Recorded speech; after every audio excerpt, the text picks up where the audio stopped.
What if the biggest risk to your business is something you can't even see? Welcome back to Run of Show, where we go behind the scenes of the event industry, one story at a time. Today's conversation started with a simple idea: understanding how businesses manage identity, access, and trust in a digital world that's moving fast. But here's the reality. Most businesses are piecing together systems, hoping nothing breaks, and not realizing how exposed or inefficient they really are. That's where things start to shift. Josh Lyons and Josh Henderson are building something different with Identity AI, turning something complex and overlooked into a system that actually works. Because this isn't just about tech, it's about how we build trust, protect what we're creating, and grow with confidence. So if you've ever wondered what's happening behind the scenes of your business, this conversation is for you. Let's get into it.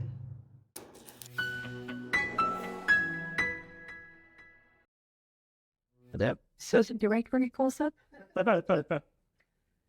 So this is interesting because both of you are named Josh. Okay.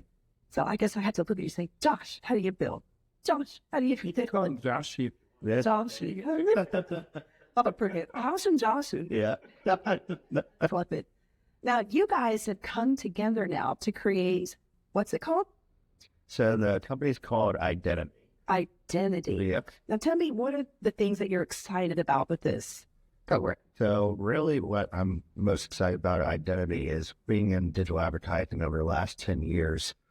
Really the same problem I see repeating itself over and over again. It's not a paid media problem. It's not a content problem. It's a strategy problem. Not really understanding the correct customer that you're supposed to target or having the right offerings that resonates with that customer. And so now this is a brand new program. Have you seen success with it so far? Yes, so it's two different pasts put together. So if you take Josh's past of advertising and all of that side of the execution, how did execute well once you get the strategy, then he's got that covered. But what's often missing is what I've been focused on for the last, well over a decade, is the strategy side. So I don't focus as much on the whole execution, but like, let's make sure that the strategy that needs to be executed on is in place. And so I've seen a lot of success with the strategy side. You've seen a lot of success with the advertising side. And so what's fun for us now is just being able to have a kind of a partnership where we can take the two and marry them together in a way that does not really happen, at least not at price point that's, unless you're a very high ticket kind of a client and you have no problem investing multiple 5 figures a month, Right. and that's fine, you're good. But what if you're not that person, right? So it's a lot of fun for us to bring our superpowers together. But bring your sleep out, really get to the trenchant. And so this is brand new. Let me tell you, let me ask you, how did you guys meet? How did you get together? First of all, were you from Pensacola? Let me ask you that. I moved to Pensacola in 2005. So I've been here for 21 years. Okay, yeah, good long time. Yep, a little while. Originally from Columbus, Georgia. Right, Columbus, Georgia. Why I lived in Pensacola? I always wonder why people are in Pensacola of all places. I was raised to be a pastor, competitively preaching at the age of 8. Competitive? Competitively preaching at the age of 8. We'll have to circle back. Well, and then I was sent to Pensacola to go to Pensacola Christian College, where I was a Bible major for 2 years to learn to be pastor and go through all the training. And then halfway through Bible college, I was called to don't be a pastor. Okay. Small business owners instead, which is so weird and confusing. And again, that's a sidebar conversation. Then I spent the rest of my career and academic career focused on how to help small business owners succeed, hence getting to the point of strategy, which that's missing.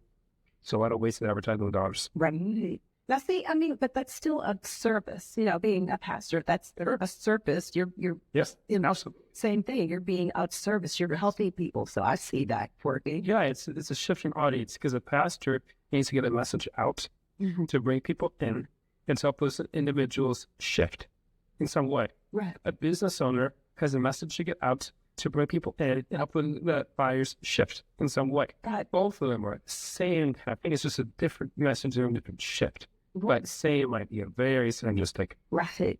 And you, Joshy, Yeah. now you are from Pensacola.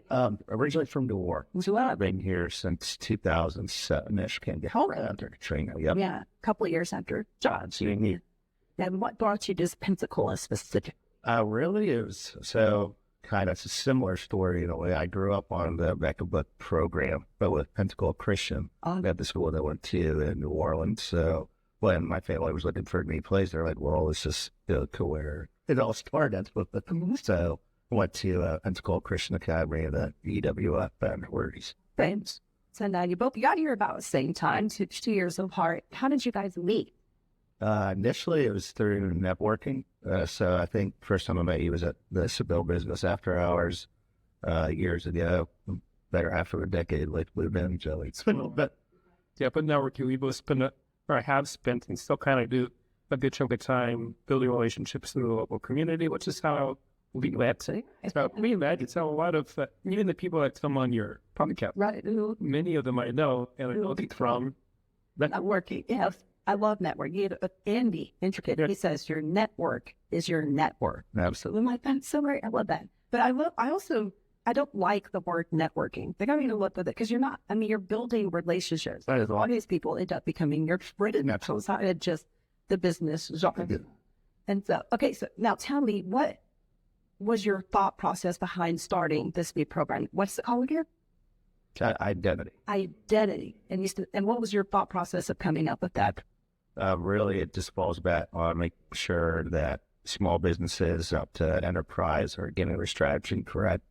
And Josh already had a slight framework with his 4 and 10, and we were going in the right direction with that framework. Yeah, and so a little more, just to add to that, before we talked about making identity, I had already spent years and significant financial resources and time in building software, my own proprietary software platform. And not just one platform. One platform was purely just software. Then I built another one that was 100% focused on AI, using AI, like building AI processes to help people build a business. And so one thing was called 4 and 10, and another one was called something else. But if we take that as a structure for strategy, and then you have Josh, who's thinking about doing his own thing. Right. And then we have a conversation about what would that look like if you were to collaborate. Oh my goodness. Naturally, how a strategy based could be inside of identity and do something that marketing companies don't do. Not enough. Not enough, yeah. Well, there's a lot that goes into it. I mean, and that's what people like. I have podcasts. He's like, I'm going to do a podcast. I'm going to record it and upload it, and that's going to be the end of it. So not the end. I'm like, you could do that. But there's so much that goes on the back end of just the production, and then there's the promotion. There's so many moving parts. So it's good that you guys kind of came together because it's hard to do it by yourself. And so that's what you guys have come together, and now you can help other people. Yeah. Okay. So we had a call last week.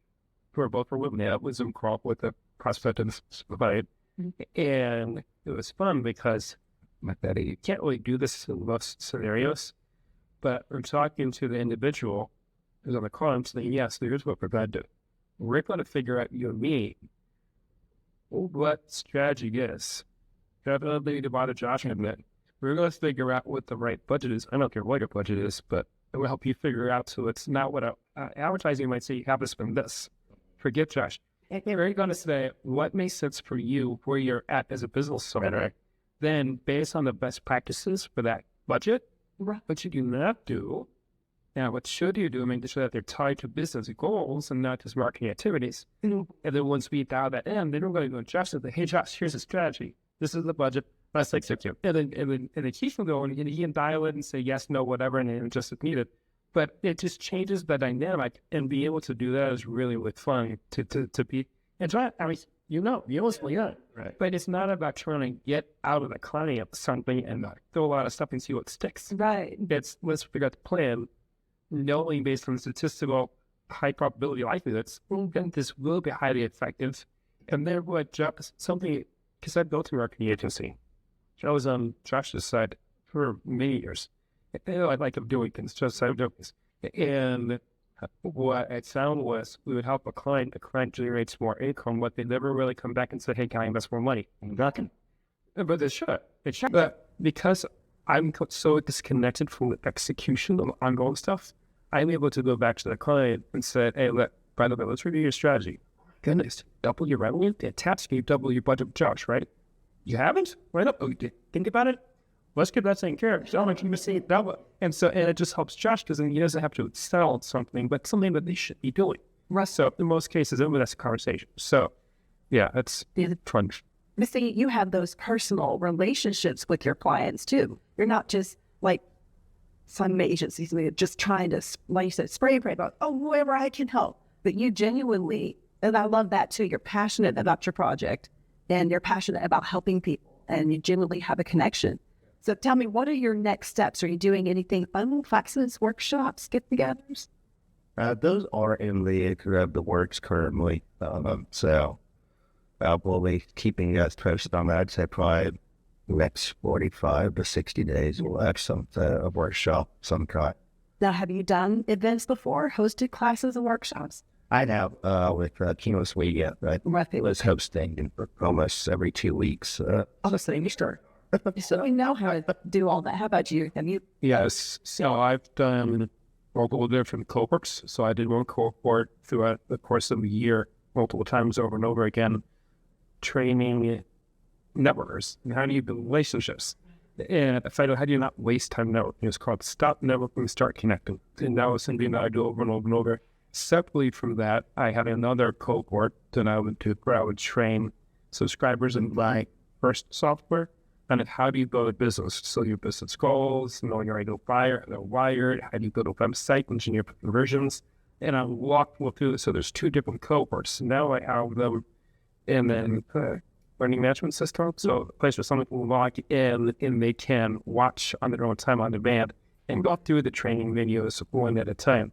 And so trainings, workshops, yes, definitely, absolutely. And then events, I have hosted events in Central Florida and where we also appear with about maybe 40, 50 attendees where it's a very, very structured dinner experience with catering, but it's you down to assigning seats and all that stuff. And then the people at each table are engineered to be able to work. They don't know that. But I know who's at the table and who should be able to. So yes, I have had a lot of fun with that kind of thing. Something that we have talked about doing in the future, potentially maybe we'll deal first and something like that, because there's a lot of opportunity to deepen relationships and open opportunities for the people in our network as we work to get in our network. Right. Would benefit. So tell me, now let's talk about events themselves. What were your struggles? And it sounds like you're professionals now, but you weren't always professionals. What were some of the struggles that you had when you started doing events? Really, it was going, I guess I'll start with networking. Going in with the wrong mindset. So basically going in looking for something rather than the help to someone. That took me several years to kind of change the mindset, and networking really started to work out for me after change that mindset. How about you, Joe? Yeah, so from a general networking, attending events as an attendee, I would agree with going in because most people in my experience say that they do the networking thing at events, and that if you do it, it's just show up. And they keep showing up and keep showing up, and showing up is wasting time. They're like, literally want to start getting something from showing up, and you don't get something other than wasting time. Enjoy that case. And what they often don't leave the event with is a specific achieved goal that's going to move the business forward. So, for example, one of the things that I tell people to do is if you're going to go to a networking event, make sure that you don't just meet people and exchange business cards, but you see someone where you believe you can provide value to each other, maybe like a partner or something, I'm perspective based on what they do. Then literally schedule a meeting on the spot. Right? If you schedule your meetings, if you schedule 2 meetings before you leave that event, then you can leave the event saying, that was a success. Because you left having achieved something, you'll meet with them. And every time you go to a networking event, schedule 2 meetings or whatever, have a goal. So that's going from the events perspective. As far as putting on an event, so from that perspective, really it's just having the reps experience doing it. Because I'm a very structured person. I like systems. I like efficiency. I like a thing. And if you say, go put on an event, I don't know what I'm doing, I'm not going to feel so good. But if I can have someone lead me through the process and say, this is the framework, do this, and I can do it with them, and I feel good about it. Once I've done it one time, but as for me, Right. okay, now I can go and I can do it again. Anyone put me there, we can. But it's finding the person who can walk me through it and give me the blueprint, you might say. Then I can mix it up. And if you don't have that, it just is this overwhelming, daunting task. But when you have it, then great, now I got it, let's do it. So You're the perfect person for my new book that's coming out. Sunday on it's all about that. Like different. so we get true side of our conversations. Yeah, still be. That's all about that book, still meeting. I'm sitting here with a notebook when I do. Yeah. Okay, so tell me, what are your tips for hosting an event? Really, I would say make sure you have enough lead time while I'm building awareness and your outreach for it. Then also not to worry about RSVPs and things like that really up until about 2 weeks before. Right. It just seems like people in this area really don't start making the plan for the next 30 days until 30 days out. So That is so true. That is so true at Pensacola, because I put on a lot of events and they like to wait till the last minute around here. You're so right.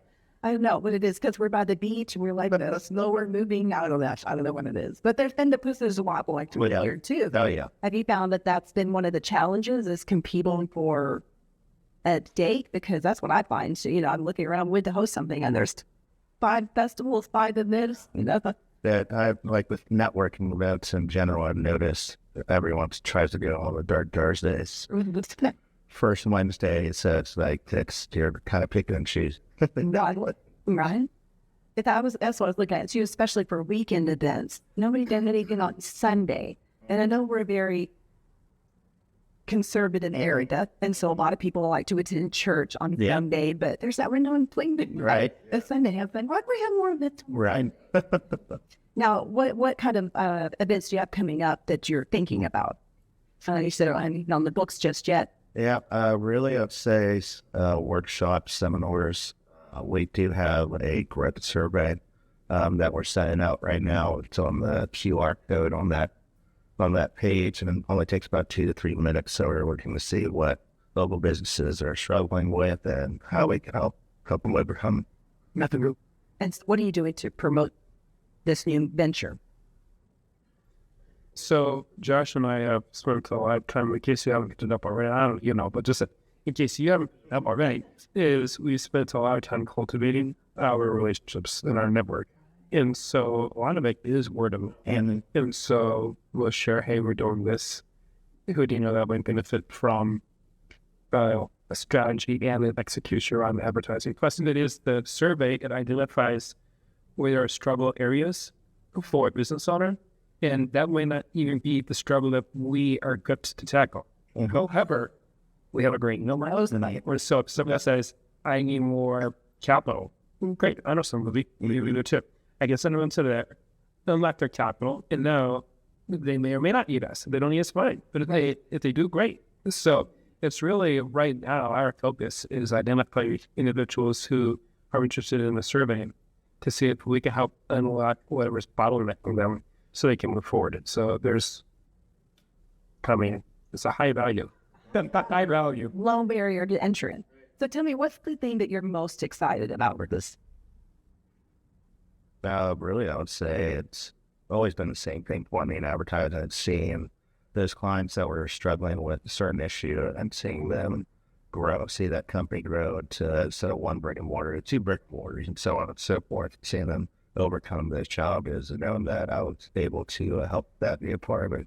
And part of it is historically where you weren't worried that you could, but you didn't really take clients unless they had a certain budget. Right, yeah. If they didn't have like 1,500 or something like that, they had 3,000 a month, and it was worth either of our clients. Right. And that's an issue because statistically, the average business in the United States, based on statistics and all that kind of stuff, has a budget of roughly $200 to $500 a month, which means they're a no-go. Yeah. There, yeah. What the ads now is able to help Right. them.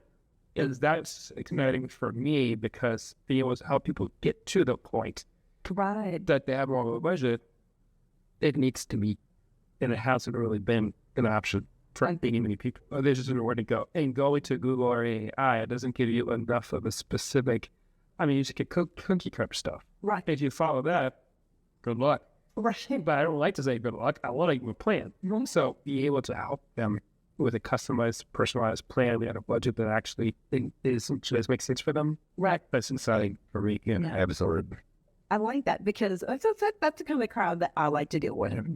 The solo entrepreneur, the serial entrepreneur, like me, serial entrepreneur. Those people who they need the help, but they can't afford an $5,000 budget. But then, like you were saying, let's start small. Let's build. And keep building and keep building. They're like that. Now, if someone wanted to work with you, besides the QR code that we have here and the notes that we'll put in the show description, what is the best way for people to get hold of you? Really, my cell phone is the best way to contact me. And shoot me a text, give me a call, and you can get right to you What's that? pretty quickly. My phone number is 850-529-6190. All right. For myself, it would be shoot me an email. And the email is really easy to remember. It's Josh at whoisjoshlyons.com. It's so clever. I believe that. As you can remember my name, it'll be all right. Well, yeah. Those networking things, I had to meet you 10 times. But yeah, Josh, I remember because I've got 2 Joshes here. Real quick, give me your top 3 tips for hosting a great event. Really is hit up your whole networks. Again, make sure you have that lead time. And then really, that's really the 2 biggest things for my recipe for a good event. That's good. Yeah. So you have a core group of people that you know are ideal attendees. You're connected. You like them. Then have them invite the other people, their friends. Okay, be framed as hey, I can get you in. Right. And so have them because that instantly using more like-minded individuals that you want. And then make sure that you have a really, really good, they have an amazing experience with a clear next step. Like, what is call to action? Where does it go from there? Because if you don't do that, then it's great, you have a great event. It's that, well, what's the purpose of the event? I mean, is it just a social party or is there a desired next step? And so if they can have a blast, they can have a great time, and they want to come back to the next event, like it's so good, and they know what the next step is going to do, like that is important. So write your core, have your core and right there, friends. And then with amazing time for your next step. With a clear next step. I love that. I had a podcast interview with David Anderson from Lawless Financial. And when I was talking about at the wrap party, the one question he asked me was, why would I want to come to your event? Not being worried, but like getting me thinking, why would I want to come to your event? And that really spurred me for the next event. So I'm like, well, why? Because it's fun, because people will be there. But it really made me start thinking, why? Why would they want to come to my event versus someone else's event? And I love that clear next step. It's absolutely gem right there. Now, is there anything that you wanted to mention that we can cover? If somebody is listening to this podcast and they say, wow, I don't know what the event's going to look like. I intend to put someone in the event, but I want to go. You should probably put a message in wherever they're, find us online, put a message and ask if they can get invited. Because it's word of mouth. We don't need to promote our event. We just invite our core network and let them invite. So if they want to be invited, they better speak up. Well, us invited, right? Because I'm doing that. I'm not, and you guys definitely know what you're doing. Because I was part of your 4A10 program, and it makes you think. It does. It makes it simple, but it makes you think. Yeah. So, what words of wisdom would you like to leave our listeners with? I would say, really, especially with how things are going right now, is just to take that holistic approach with your business and make sure you are targeting those correct people and making sure that all your marketing dollars are being spent correctly. And I would say, think about the thing that you're procrastinating on. Whatever the thing is you're procrastinating. So there's this saying it's procrastination is wisdom. Have you heard that before? So think about procrastination and the thing that you're not doing that you really need if you don't, haven't done it yet. Chances are you haven't done it because you don't know how, you don't want to figure it out because it's just overwhelming, whether it's an event or any. And so think about what is that thing you're procrastinating on? And for that thing, if you don't want to do it, really, that's why you haven't done it, because you don't want to do it. So if you don't want to do it, chances are there's someone who really does want to do it. It would make their day to do it. So unbottleneck yourself. Stop being in your own way. And instead of figuring out how to get this thing done, just delegate. Find someone who wants to do that thing, let them do it so you can look forward and you can make their day at some time. So find your procrastination and delegate it out. Find someone who wants to do that. So whether it's events or marketing or anything else. Yeah. Yeah. Oh, yeah. I love that because that's one of my problems. I have a hard time delegating. So you got just lots of wisdom. I've got lots of wisdom. I like that spin on it. Well, thank you guys so much for sitting down and talking with me today. I really appreciate you taking the time. Absolutely. Our pleasure having us. Thank you.